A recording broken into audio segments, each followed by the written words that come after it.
This episode is proudly supported by Pepe Sayer Australian Cultured Butter. At Pepe Sayer, we focus on quality. So if someone comes into your restaurant and they see you're using Pepe Sayer, they know immediately that that is a quality product you've got in front of you on the table. And that comes from a decade of just doing quality butter day after day. For more information, go to pepesayer.com.au. I mean, we're just trying to fit in with the community that we now live in. So it feels really nice. I don't want to work in a big fancy restaurant. I just want to be a part of a community.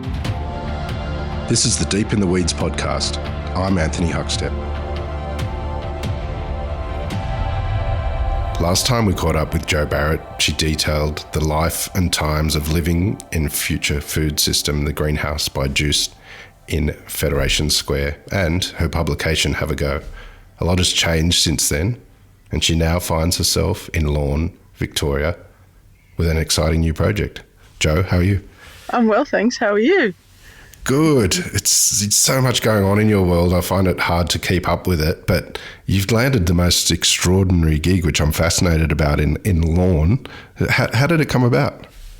A friend of mine who was the chef, Luke Morgan of the Bowls Club, he was the chef here probably about 5 years ago, and he spent a lot of time with us up at Future Food System. He's got a property in Deans Marsh. Kind of said to me, hey, do you want to come and plant the farm out at Deans Marsh? And it's an opportunity of a lifetime. We share a similar cooking ethos, and I didn't want to miss it, but he also said that the Lorne Bowls Club lease was coming up if I was interested, and he said he had a great time here. So I guess I wasn't really looking to open a restaurant, especially after COVID, and the experience at Future Food System, didn't know where I wanted to work either. And I was living on Flinders Island for the first half of this year, so it kind of ticked all the boxes of being a community place, and a reason to cook for people was to create an environment that is just for locals. And that's kind of how I envision cooking now, a restaurant with a purpose of feeding a community. Oh, you've said so many extraordinary things that I want to delve into. One of them was plant a farm. Like, tell us about what you're doing there and that connection that you'll have for the restaurant as well. Yeah, I mean, it's really early days at the moment. It's a small plot which we'll look to expand, and already learning so much about, at Future Food System, things were growing so quickly on the roof because they were in black barrels and it was nice and warm. And then being up in Deans Marsh in the Otways, it's freezing and very rainy. So things are growing very slowly. So we started planting, Luke started planting in May, put in about 100 bulbs of garlic. And, they're very slow compared to some of his friends down in Lorne. Their garlic has shot up. So just the experience of colder climate growing, which means we're going to have to get the polytunnels in the ground and a few greenhouses happening. But we've put in lots of greens. So there's stuff there. It's just a bit slower. So we have planted a small plot out the back of an existing garden at the Lorne Bowls Club that we'll use for garnishing, and the community gardens across the road. So it's just small beginnings. Sustainability and sort of ethics within food is not something that you're unfamiliar with. It's been a hallmark of your career to date. But did that Future Food System impact or change the way you approach cookery and food? Yeah, it has. And I think Oak Ridge was a really big part of that as well. It's hard to envision cooking for large numbers. I don't want to kind of order lots of things from suppliers, like work with big mainstream suppliers, but then coming down to Lorne in summer, it can be like that.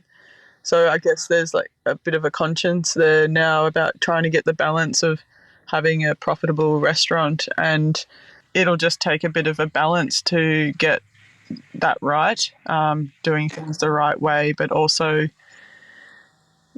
making it a profitable business, which I think is what Future Food System has taught me, because a lot of people did come in there kind of saying, it's okay, you only feed 14 people. How do we do that on a larger scale? But there are things that you can do, and I guess it's just implementing them, and they're costly, some of them. So just kind of doing small bits at a time to get to your final destination, really. You mentioned you spent some time on Flinders Island. Do you have any stories of what you're up to there and what it was like? Oh, it was the opportunity of a lifetime. Went over there kind of for 3 months, but ended up staying for 5. At the start, it was to do a bit of farm work on a coin farm, which is a beef farm, and built some cattle yards, and just trying to understand what it's like as a primary producer, especially using beef. A lot of people see it as a destructive farming practice, but it was quite an eye-opening experience, learning a bit more about carbon sequestering and I guess methane production and healthy soils, which was really interesting. And then worked with Jo on island time at the Wharf restaurant, which was incredible. Probably the best lead up to working in a regional town like Lorne, because you couldn't get more regional than Flinders Island, and the balance between running, looking after a local community and a tourist community as well. So I worked there, and then I now work with Jo ongoing with On Island Time, because we're changing the concept slightly. So it's a forever place now. I bought a block over there, which is great. Tell us a bit about sort of, the offering that you were doing there. How do you create something for a venue or place that's so unique like that? I'm not coming in trying to change much. I just want to fit in with what's here. So it's because it is a clubhouse and an active bowls club and a really iconic community space. I'll just cook for those people, really. So quite affordable food, still well sourced, which will be really interesting and creative for me to try and do that. Really, like, probably bistro style. It'll be a bit surprising, but there's no table service. So you'll come, get up and pay at the bar and order at the bar, and the food will come out, and then when you're ready for dessert, head over to the kitchen and it will be what we have. So, we're just trying to fit in with the community that we now live in. So it feels really nice. I don't want to work in a big fancy restaurant. I just want to be a part of a community. Little Picket is the name at Lorne Bowls Club. Tell us a bit about the venue and the local area, and maybe what you will have on the menu. Yeah, so the new clubhouse, it's kind of new, was built in 2003, but it's a bowls club that I think's been around since 1956. So very, very iconic to the area. The food will be all locally sourced, bistro fare. So we'll have a mussel bouillabaisse to start this week, but the menu will change every week. We'll focus on probably 4 or 5 mains, maybe, depending how much prep we can get done, and a pretty strong snack menu, because we encourage people to come down and have a bowl, which is another thing that I really like. It's not all focused on the food and the beverage. It's about coming and having a barefoot bowl with your family, or kind of connecting generations of older people with younger people. That's the kind of space that the Bowls Club is and is known for. You mentioned that it was sort of, you weren't sure what you were going to do after some of the incredible experiences you've had, and you've landed at Lorne Bowls Club. What are you loving about this new sort of adventure that you're on? I like that it's kind of low key and gives me opportunity to, I'm still cooking, which I don't ever want to not be cooking. So I get to do that.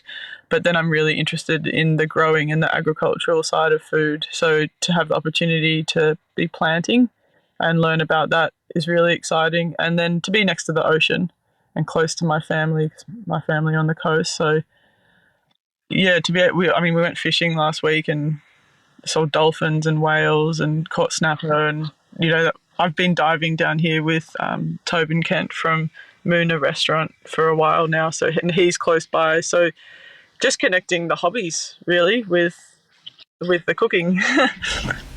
Well, what's some of the sort of local produce that you will have access to, and particularly that seafood with such an extraordinary access there? Yeah, well, it's interesting because I haven't really used much seafood in the last almost 10 years with Oak Ridge and Future Food System, where we're using more farmed seafood. And then Flinders Island was really interesting because you're on an island and the local fishermen go out and pop it on the doorstep of the restaurant. So Yeah, getting back into that, I guess, with Port Arlington mussels, and there's a local fisherman here, but there's also a really nice community of farmers doing lamb and pig. There's a few beef growers and organic vegetable growers. So like at Oak Ridge, it took us a while to find those people, and ever since kind of we let news slip that we were opening, we've had heaps of crew come out of the woodwork saying, oh, I grow oranges or I distill gin, and it's awesome because once the word's out, everyone kind of tells you what they're doing. Well, Jo, I love how you said that you like the low-key nature of the gig, but I've got a funny feeling you might be very busy in summer. I think so. Well, as always, it's an absolute honour to catch up with you, Jo. Good luck with the new project. It sounds amazing, and we'll catch up again soon. Thanks so much, Huck. Thank you. This is the Deep in the Weeds podcast. I'm Anthony Huckstep. Stay tuned as we take a deep dive into the lives of the incredible people who ply their trade in the food and hospitality sector. Special thanks to executive producer Rob Locke for making this all happen. Follow us on Instagram at Deep in the Weeds Podcast, or email us at podcast@deepintheweeds.com.au. Stay safe and be well.